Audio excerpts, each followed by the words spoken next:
சானி சா ரிமகமரே கம பாமகரே சததபா.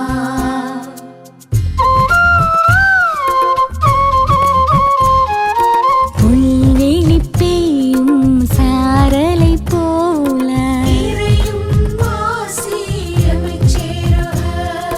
நீலம் குளிர் செய்யும் வான்மழை போல வான்வெளி உலவும் சூரியன் நிலவாய்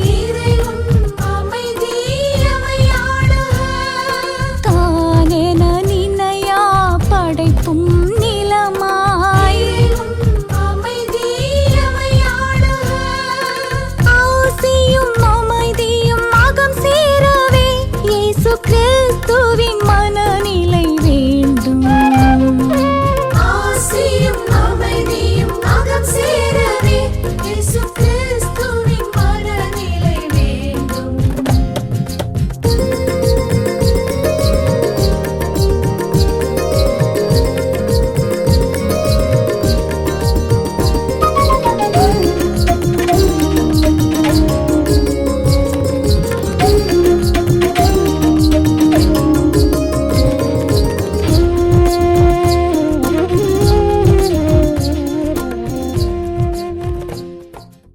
தந்தை மகன் தூய ஆவியாரின் பெயராலே ஆமீன்.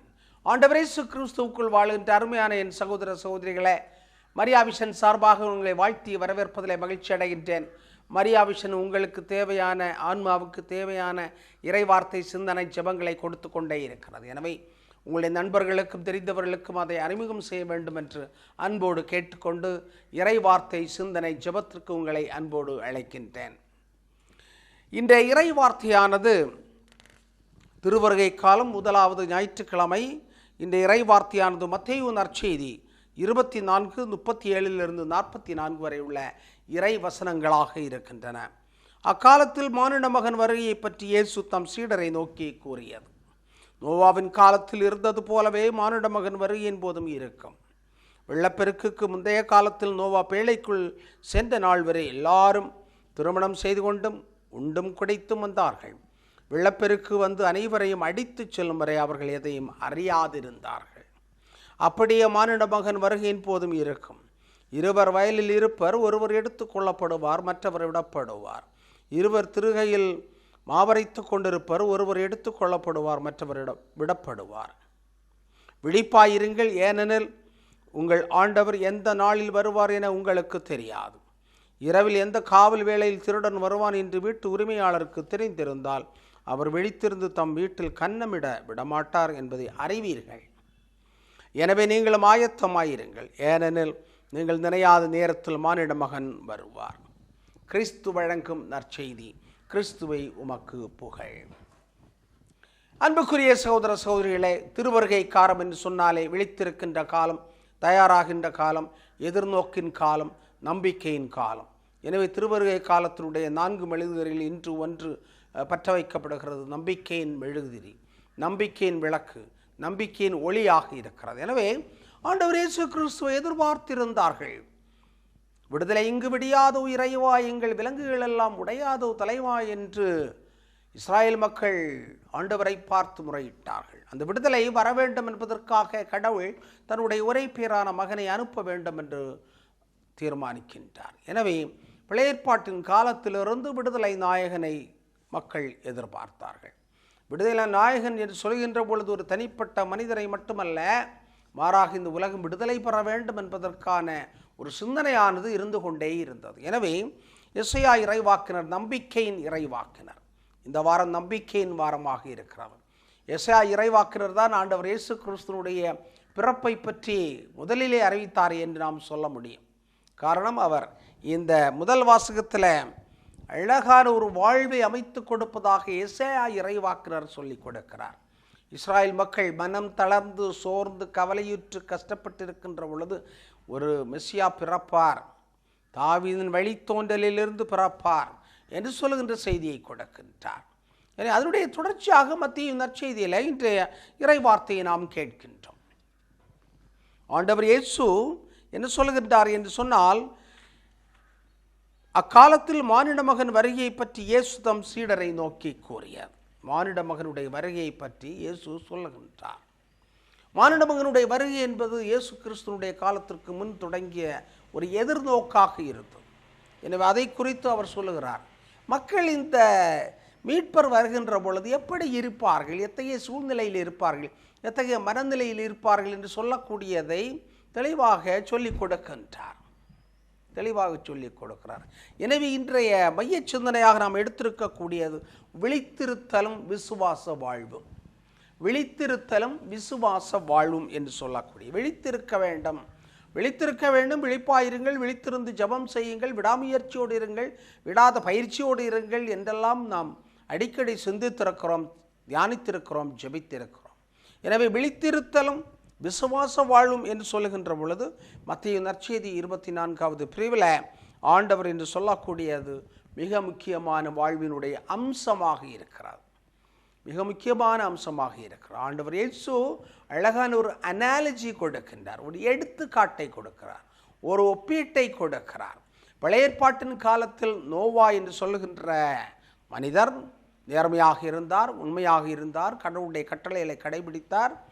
அவர் வாழ்ந்த சமூகத்திற்கு நிறைய காரியங்களை சொல்லிக் கொடுத்தார், எச்சரிக்கைகளை கொடுத்தார், அறிவுறுத்தல்களை கொடுத்தார், பரிந்துரைகளை கொடுத்தார், கருத்துக்களை பகிர்ந்து கொண்டார், கடவுளின் திட்டங்களை சொல்லிக் கொடுத்தார். ஆனால் மக்கள் அதை பற்றி பொருட்டாகவே நினைக்கவில்லை. எனவேதான் ஆண்டவர் சொல்கிறார், நோவாவின் காலத்தில் நடந்தது போலவே நடக்கும் என்று சொல்லுகின்ற பொழுது எல்லாரும் அவர்களுடைய வேலைகளை பார்த்தார்கள், உண்டார்கள், குடித்தார்கள், தூங்கினார்கள், திருமணம் செய்தார்கள், பிள்ளைகளை பெற்றார்கள், பிள்ளைகளுக்கு திருமணங்களை நடத்தி வைத்தார்கள், அவருடைய பிள்ளைகள் பிறப்பதை பார்த்தார்கள், அவர்களுக்கு திருமணத்தை நடத்தி வைத்தார்கள். உலக காரியங்களிலெல்லாம் சர்வசாதாரணமாக ஈடுபட்டு கொண்டிருந்தார்கள். ஆனால் ஆண்டவருக்கு எதிரான செயல்பாடுகளிலே அதிகமாக ஈடுபட்டார்கள். எனவே அவர்கள் நோவாவினுடைய வார்த்தையை பற்றி கவலைப்படவில்லை, அதை ஒரு பொருட்டாகவே நினைக்கவில்லை, அதற்கு முக்கியத்துவம் கொடுக்கவில்லை, அதற்கு மதிப்பு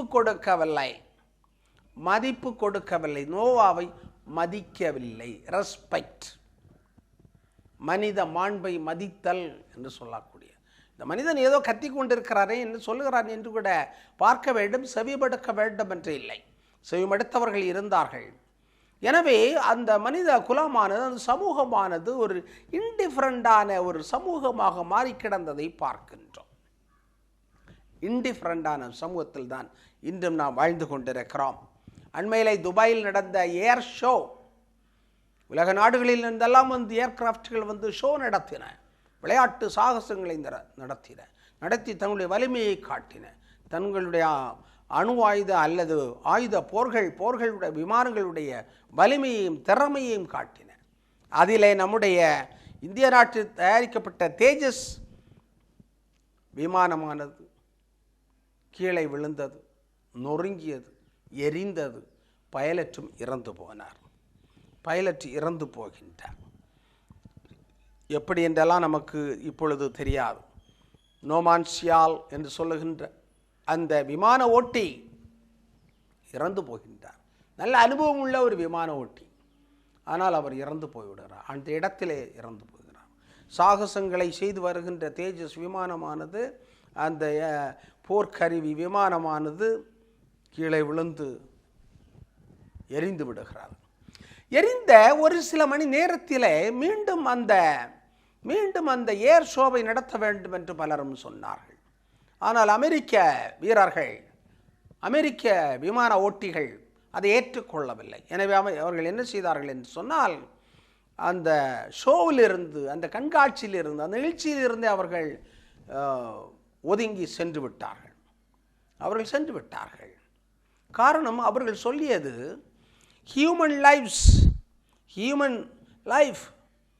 human beings are more important than any air show.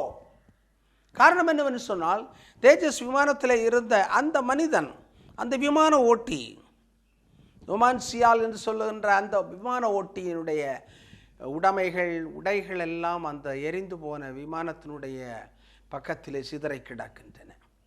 அதை பற்றியெல்லாம் கண்டுகொள்ளாமல் மற்ற விமானிகள் தங்களுடைய ஏர் ஷோவிலே ஈடுபட்டன, மற்ற நாடுகள் ஈடுபட்டன. இந்த மனிதன் எரிந்து போயிருக்கிறான், விமானம் எரிந்து கொண்டிருக்கிறான். ஒரு சில மணி நேரத்திலேயே மீண்டும் ஏர் ஷோவை தொடங்கிவிட்டார்கள் என்று அமெரிக்க வீரர்கள் இந்த இறந்து போன வீரர்களுடைய மதிப்பில், மாண்பில் அவருக்கு தங்களுடைய ஈடுபாட்டை காட்டுவதற்காக, தங்களுடைய மரியாதையை செலுத்துவதற்காக அவர்கள் அந்த ஷோவிலிருந்து விலகிச் சென்று விட்டார்கள். ஆண்டவர் இயேசு கிறிஸ்துவுக்குள் வாழ்கின்ற அருமையான என் சகோதர சகோதரிகளே, அமெரிக்க விமானிகள் செல்ல வேண்டும் என்பது கட்டாயமில்லை. ஆனாலும் ஒரு மனிதன், ஒரு பைலட், தங்களை போன்ற ஒரு விமான ஓட்டி எத்தனையோ ஆண்டுகள் பயிற்சி பெற்று திறமையுள்ளவராக மாறி இந்த ஏர் ஷோவிலே கலந்திருக்கிறார். அவர் வெற்றி பெறுவாரா என்பது அல்ல, மாறாக அவர் இறந்து விட்டார், விபத்தில் இறந்து விட்டார். அவருடைய குற்றமா அல்லது இயந்திர கோளாறா என்பதெல்லாம் அடுத்த கேள்வியாக இருக்கிறது என்று சொல்லிவிட்டு சென்று விட்டார்கள். அன்புக்குரியவர்களே, இதுதான் மனித மாண்பு, மனித நேயத்தை உற்று கவனிப்பது என்று சொல்லுகின்றதாகும், மதிக்கக்கூடியது என்பதாகும். எனவே அந்த விமானிகள் சென்று விட்டதால் பரபரப்பு ஏற்பட்டது. ஆனால் ஏர் ஷோ நடந்து கொண்டே இருந்தது. காரணம் என்னவென்று சொன்னால், இந்த உலகமானது பரபரப்பாக சென்று கொண்டே இருக்கிறது. இறக்கின்றவர்கள், பசியாய் இருக்கின்றவர்கள், வீடின்றி இருக்கின்றவர்கள், நோயிற்று இருக்கின்றவர்கள், இவர்களை பற்றியெல்லாம் அதிகமாக கவலைப்படுவதில்லை. எனவே தங்களுடைய செயல்பாட்டிலே மூழ்கி போய்விடுகின்றார்கள். நோவா அதுபோன்று ஒரு அருமையான அந்த ஒரு படகை கட்டுகின்றார்.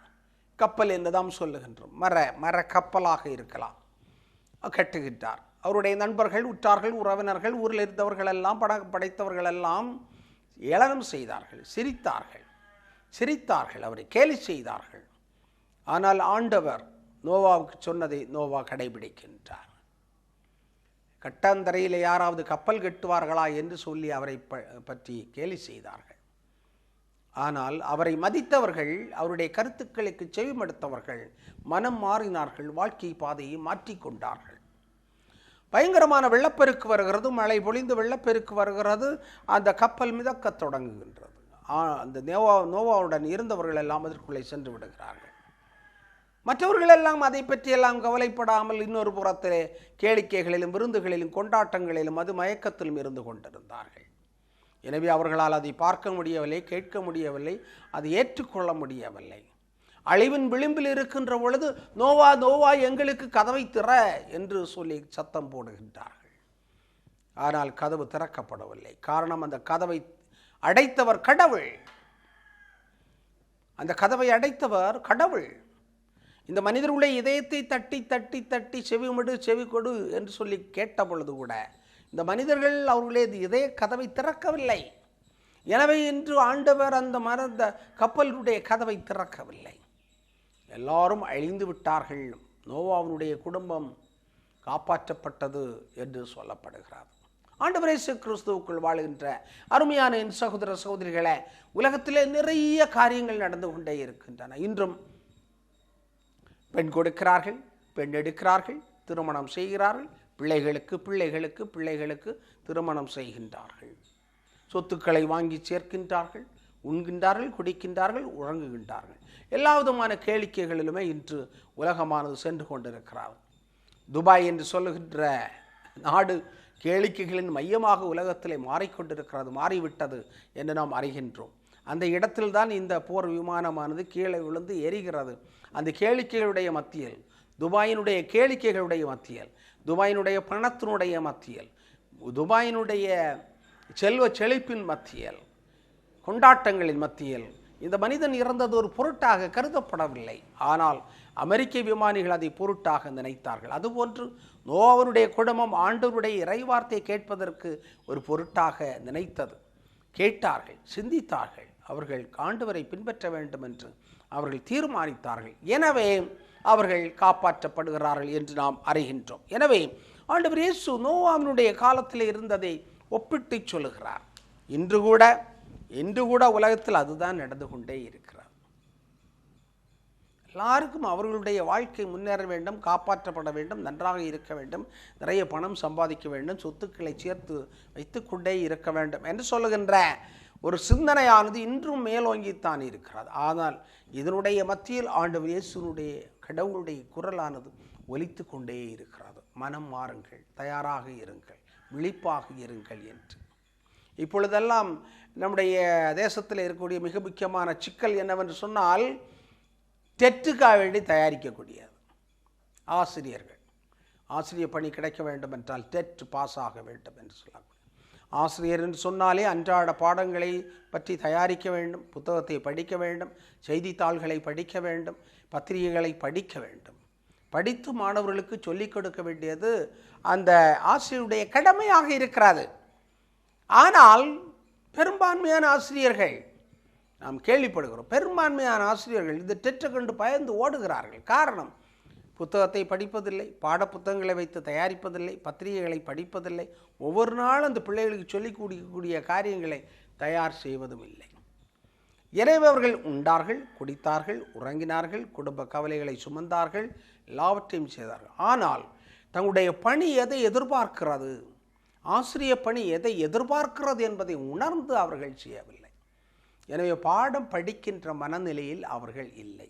டெட் என்று அறிவித்தவுடன் படிக்க தொடங்குகிறார்கள். படிக்க தொடங்கினால் அவர்களால் படிக்க முடியவில்லை. அந்த 10 கன்னியர்களில் 5 பேர் எண்ணெய் எடுத்துக்கொண்டு சென்றார்கள், 5 பேர் எண்ணெய் எடுத்துக்கொண்டு செல்லவில்லை. இறுதியில் விளக்குகளை பற்ற வைக்கின்ற பொழுது எண்ணெய் இல்லை.